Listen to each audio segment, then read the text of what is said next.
eu sou a professora Mariana Moreira Neves e eu vou estar aqui com vocês esses dias aí para a gente falar sobre ética profissional. Para a gente começar a falar de ética profissional, eu vou, primeiro de tudo, explicar para vocês algumas coisas que as pessoas confundem aí quando a gente trata desse tema. O que acontece? Existe o Código de Ética da OAB e existe o Estatuto do Advogado. Então, são duas legislações diferentes, vamos dizer assim. E a gente precisa estar atento às duas, tá? Não adianta só estudar o Código e não adianta só estudar o Estatuto. Em algumas partes eles são bem parecidos, a gente não precisa saber exatamente o que cada um deles fala, mas a gente precisa entender o que os dois propõem para o advogado, como que os dois regulam a conduta do advogado, o que o advogado tem que fazer, como que ele deve se portar, como que ele deve agir, não só quanto ao cliente, mas quanto à sociedade inteira e aos outros profissionais da mesma área, tá?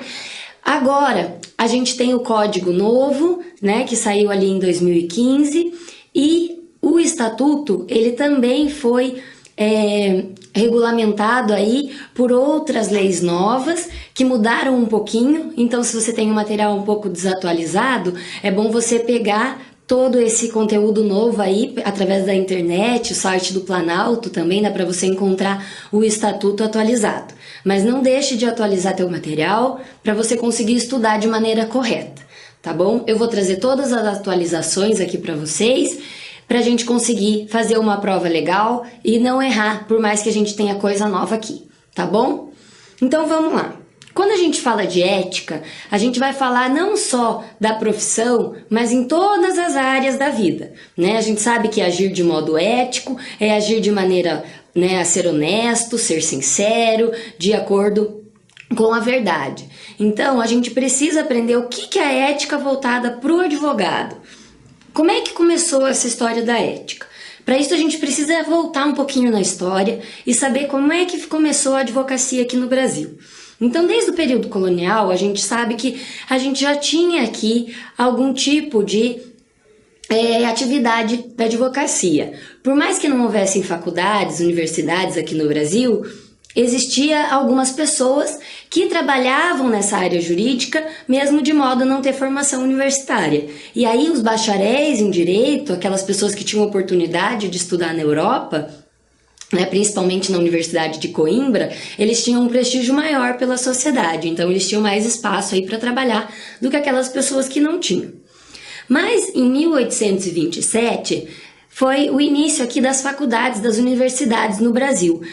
As primeiras ali foram então em São Paulo e Salvador, e aí a gente pôde então ter um pouco mais, né, um pouco maior o número das pessoas que realmente eram formadas em direito, bacharéis em direito, para exercer a advocacia com um pouco mais de profissionalidade.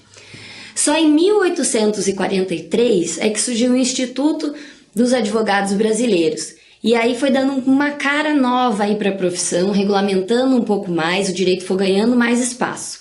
Mas somente em 1930 é que surgiu a OAB, né, a Ordem dos Advogados do Brasil. E a OAB sim passou a dar à profissão do advogado um caráter mais profissional. Por quê? Porque ela exigia que a atividade de advocacia fosse regulamentada e fosse baseada com atividade profissional. Então, tinha que ter formação universitária para você ser advogado. Se você não tinha formação universitária, você não poderia ser considerado um advogado, certo? E ali, então,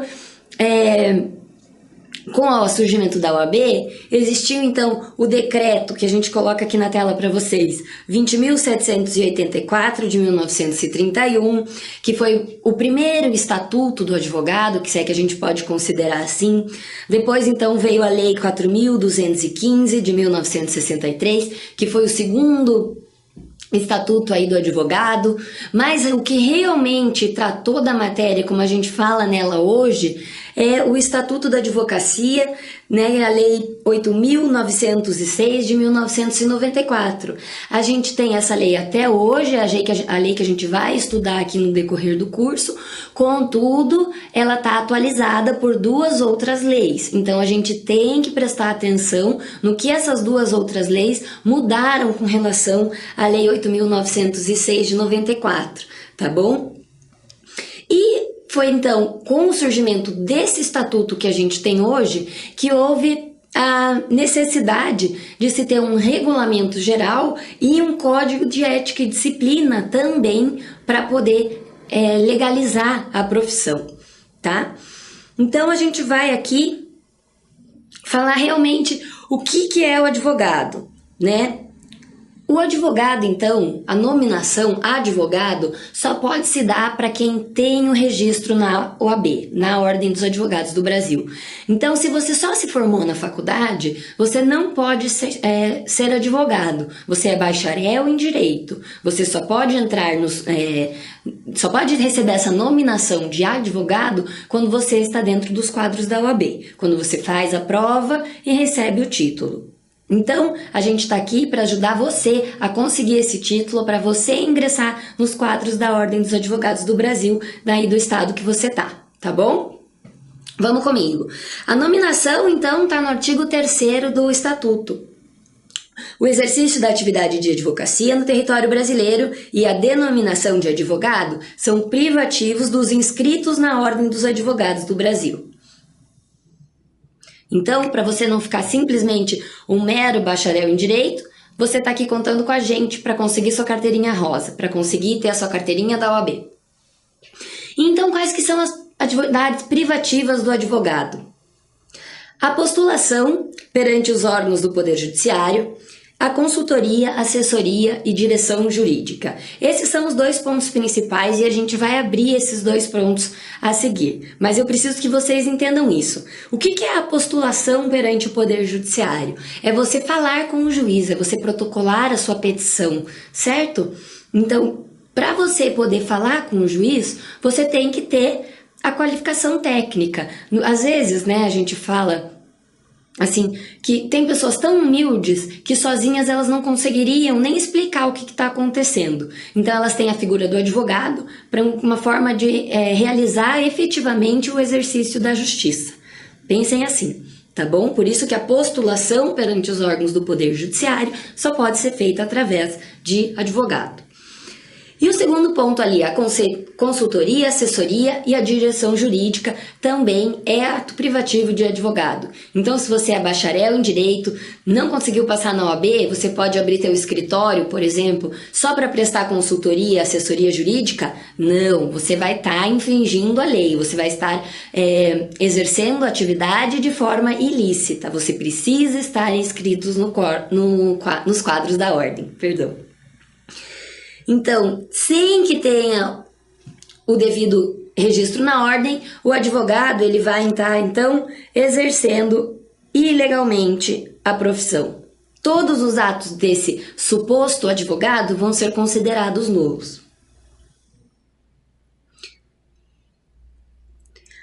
Quando a pessoa ela está inscrita nos quadros da ordem, mas ela vem a cancelar a inscrição dela e passa a exercer, por exemplo, uma consultoria, uma assessoria jurídica, ela também vai estar incorrendo em ato ilegal da profissão, tá? E o ato dela também vai ser considerado nulo, por causa do artigo 4º do Estatuto. São nulos os atos privativos de advogado praticados por pessoa não inscrita na OAB, sem prejuízo das sanções civis e penais e administrativas. Então, o que acontece? Se a pessoa simplesmente ela exerce legalmente a profissão, só o ato vai ser considerado nulo? Não. A pessoa vai poder ser responsabilizada tanto na esfera civil, quanto na esfera penal, quanto na esfera administrativa. Então vamos agora abrir aquele primeiro ponto que eu falei para vocês, a postulação perante os órgãos do Poder Judiciário. Que é aquilo que eu falei, que é você conversar com o juiz, pedir alguma coisa para o juiz, certo? E isso exige, então, o conhecimento técnico do advogado.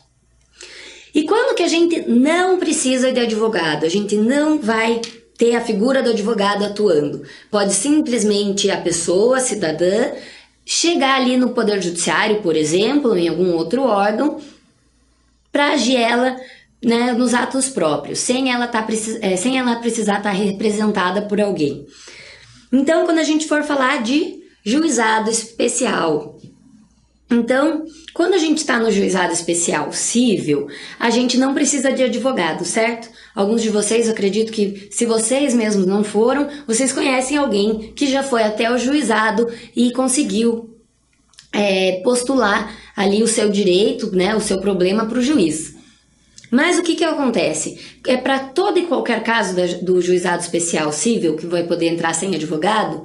Não, tem exceções, certo? E a gente precisa estudar essas exceções. Quando que a gente não precisa de advogado mesmo? No juizado especial cível. Até 20 salários mínimos, olha aqui, tá no material de vocês, tá? Por quê? Porque demandas que tenham valor acima de 20 salários mínimos, elas vão demandar sim o auxílio do advogado, tá? Então, a gente precisa saber o quê? Que até 20 salários mínimos não precisa do advogado junto com o autor da ação. Mas, se for um valor superior a 20 salários mínimos, vai precisar. E qual que é o teto do juizado especial cível? 40 salários mínimos, ok? Mas aqui eu trago uma atenção para vocês. Por quê?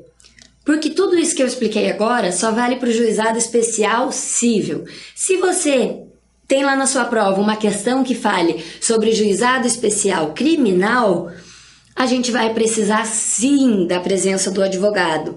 E não importa se a demanda ali, por mais que seja criminal, tem algum valor, se esse valor seja abaixo ou acima de 40 salários mínimos, não importa. Se for uma demanda criminal perante o juizado especial, vai ter que ter sim o auxílio do advogado, vai ter que ter advogado constituído para esse processo acontecer. Então a gente continua aqui nos casos em que não precisa do advogado, ok? A gente já falou que quando não precisa do advogado é no juizado especial cível e agora também perante a Justiça do Trabalho. Por quê? A gente sabe que tanto o empregado quanto o empregador, ele pode recorrer à Justiça do Trabalho sem precisar de advogado, certo? Óbvio que é muito melhor quando a pessoa tem o auxílio jurídico para ela estar melhor assistida, mas ela não precisa ter advogado para recorrer à Justiça do Trabalho, tá bom? Então lembrem isso, juizado especial cível e Justiça do Trabalho. Para impetração de habeas corpus, gente, o que é o habeas corpus? É aquele remédio constitucional que garante o direito de ir e vir, certo? Então, o habeas corpus ele está previsto no artigo 5º da Constituição, aqui nesse inciso. E o que a gente tem que gravar? Que o habeas corpus não precisa ter um advogado para impetrá-lo. Eu tinha um professor na faculdade que ensinou e eu consegui gravar bem isso, porque ele falava que você pode impetrar um habeas corpus até escrevendo num papel de pão. Então, se ele não tem forma, ele não precisa estar num papel bonito, ele pode ser impetrado a qualquer momento por qualquer pessoa, tá bom? Grava essa dica aí para você lembrar mais fácil também. E a gente não vai precisar de advogado quando for postular perante um juiz de paz. O que é o juiz de paz? É o juiz que faz o casamento civil. Então, para você fazer algum pedido, para você comunicar-se com um juiz de paz, você não vai precisar de um advogado, ok? Agora, ainda a gente falando, né, de quando a gente não precisa da presença do advogado, a gente vai ter então os processos administrativos e disciplinares. O que é isso? Para todo processo administrativo ou disciplinar, a gente vai precisar de advogado? Antigamente, quando existia a súmula 343 do STJ, precisava sim ter advogado para estar ali dentro de uma demanda administrativa. Mas aí veio o STF com a súmula vinculante número 5 e disse que não, você não precisa mais ter advogado para postular processo administrativo, tá bom? Então, o que vai acontecer? A gente vai ter exceções dentro desse processo administrativo disciplinar aqui, que vão ser duas, tá? Para duas coisas aqui, então. Quando que a gente não vai precisar de advogado? Quando for processo administrativo, certo? Todo processo administrativo? Não. Quando o advogado precisa estar dentro desse processo administrativo, auxiliando a parte? Quando esse processo tratar-se de inventário, separação e divórcio, mesmo que extrajudiciais, tá bom?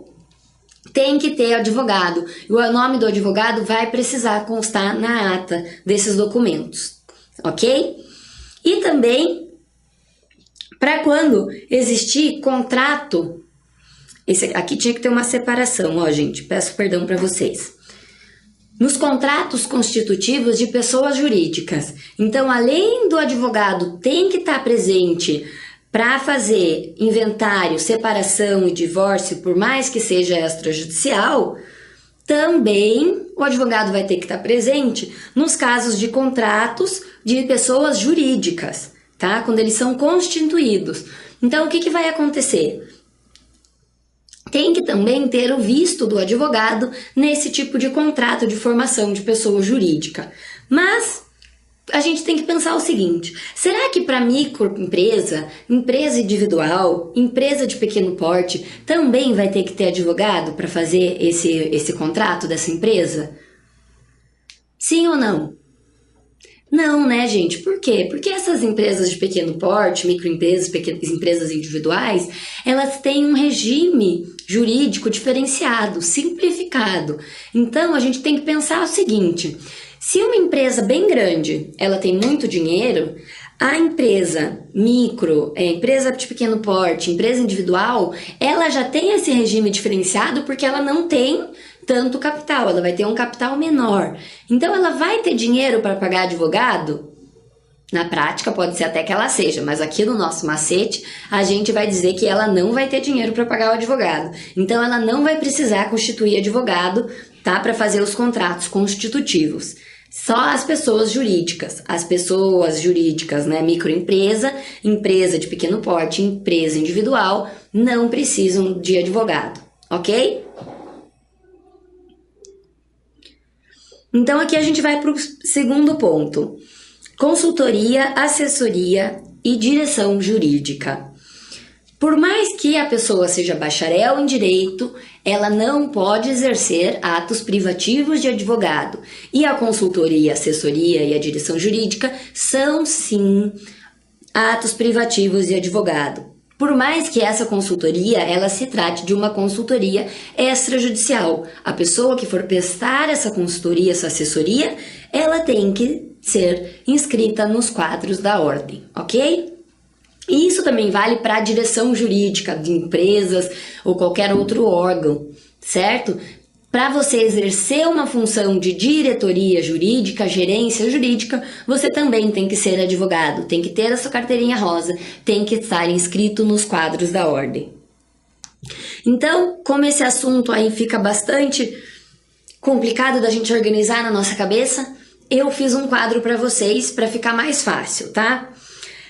Eu divido aqui nesse quadro: atividade privativa de advogado e atividade que dispensam o advogado, tá? Quando então que a gente vai ter atividade privativa de advogado, que tem que ter o advogado junto com a parte? Para postular perante o Poder Judiciário, de modo geral, para fazer consultoria, assessoria e direção jurídica, para confecção de inventários, separação e divórcios extrajudiciais, contratos constitutivos de pessoas jurídicas, ok?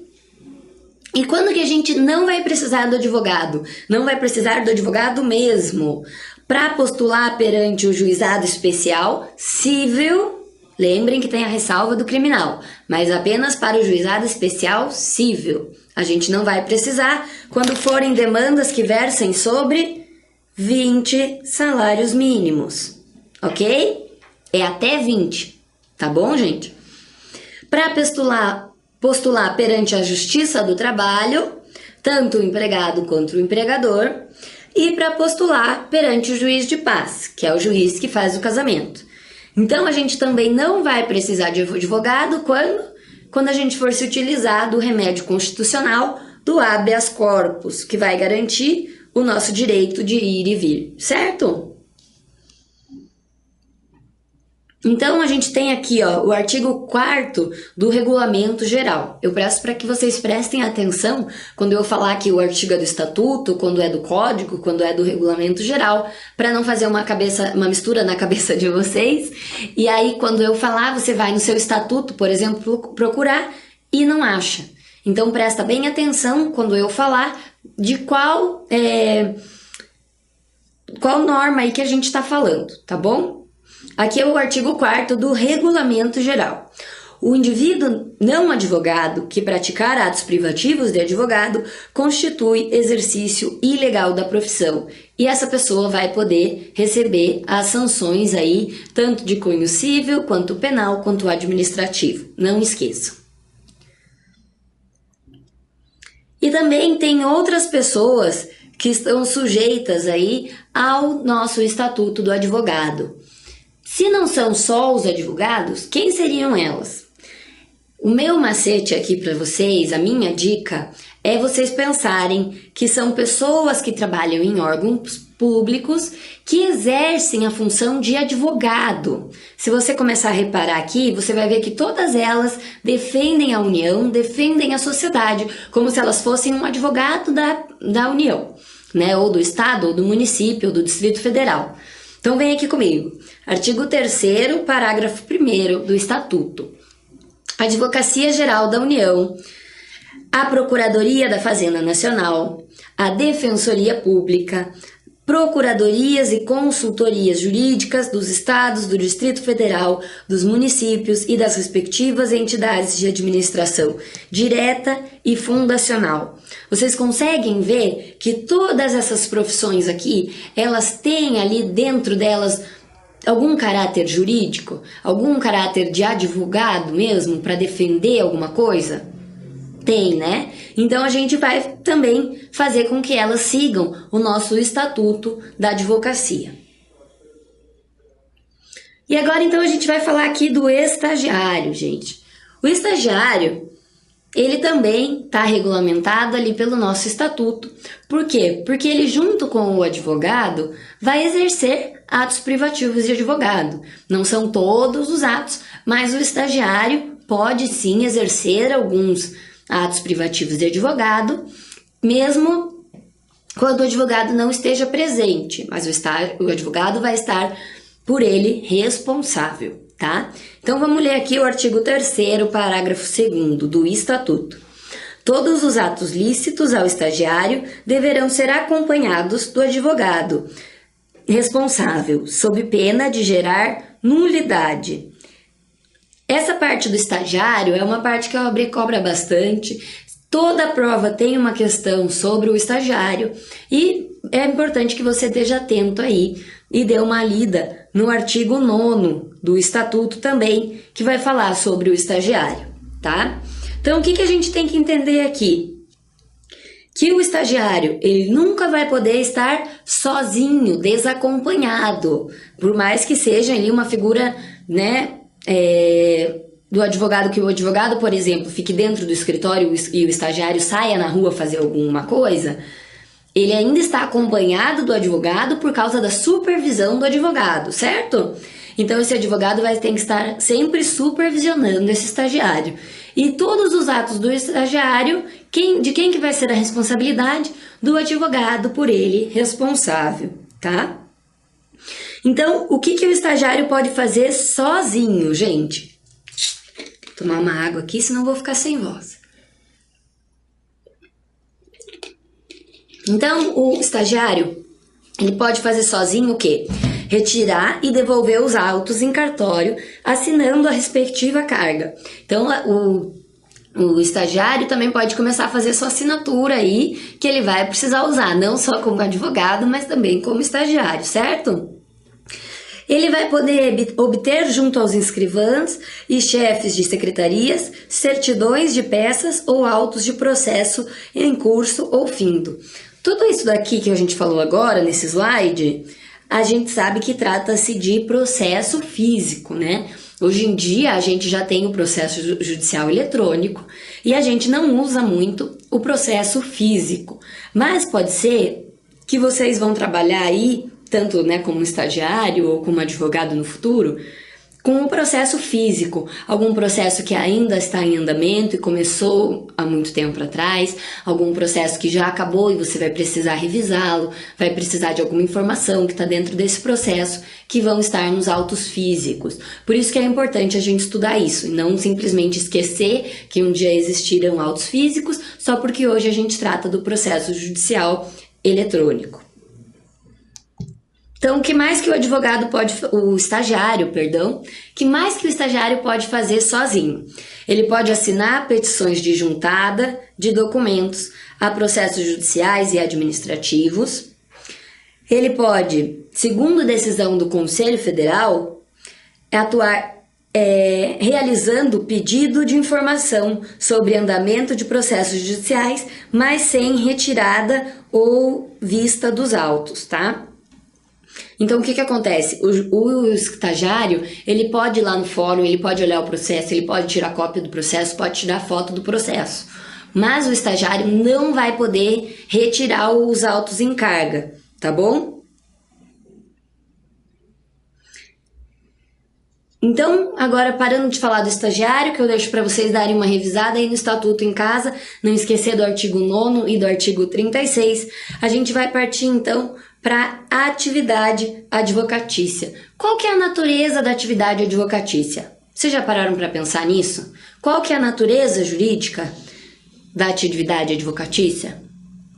Pois é um pouco complicada essa questão, ela é um tanto quanto delicada e vocês têm que tomar bastante cuidado aí para não confundir. A atividade do advogado, ela tem caráter público, ela não é uma atividade pública. Ficou feio aqui meu risco, mas é para vocês entenderem, ó. É caráter público e não atividade pública, tá bom? Por que a gente fala isso? Porque o advogado, ele vai ter esse caráter público porque a figura dele é indispensável para a administração da justiça. Então, você precisa ter o advogado para conseguir oferecer a toda a população justiça, para conseguir oferecer para a população acesso à justiça, certo? Então, vai trazer assim na prova de vocês, tentando confundir vocês. Esse é o artigo aqui, artigo 2º do Estatuto. O advogado é indispensável à administração da justiça. Parágrafo 1º. No seu ministério privado, o advogado presta serviço público e exerce função social. Então, o que vocês têm que saber? O serviço de ter acesso à justiça, de lidar com a justiça, de lutar pela justiça, é um serviço de caráter público, ok? Mas não é um serviço público. Por que ele é considerado aqui nesse artigo ali, então, um serviço público? Por causa desta função social, porque a justiça, ela tem que atingir a sociedade de um modo geral, ela não pode visar apenas interesses privados, certo? E no parágrafo 2º aqui, então, do artigo 2º do Estatuto. No processo judicial, o advogado contribui na postulação de decisão favorável ao seu constituinte, ao convencimento do julgador e os seus atos constituem munus público. O que é munus público? Isso aqui, se cair alguma questão sobre a natureza da advocacia na sua prova, com certeza vai aparecer essa expressão, munus público. O que é munus público? É um encargo público, que tem tudo a ver com isso que eu acabei de falar para vocês, de que a justiça ela tem que ser feita para a sociedade e não para simplesmente privilegiar alguma parte dela. Então, se é um munus público, é um encargo público, uma obrigação pública de se fazer o que é justo e não de se pleitear coisas apenas para proteger uma parte em detrimento do resto da sociedade.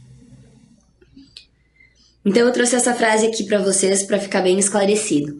O advogado possui um verdadeiro munus público, leia-se um encargo a que não se pode fugir, exatamente por conta das circunstâncias e do interesse social envolvidos em sua atividade. Então a gente vai dar uma pausa aqui e a gente volta no próximo vídeo falando sobre as características da profissão.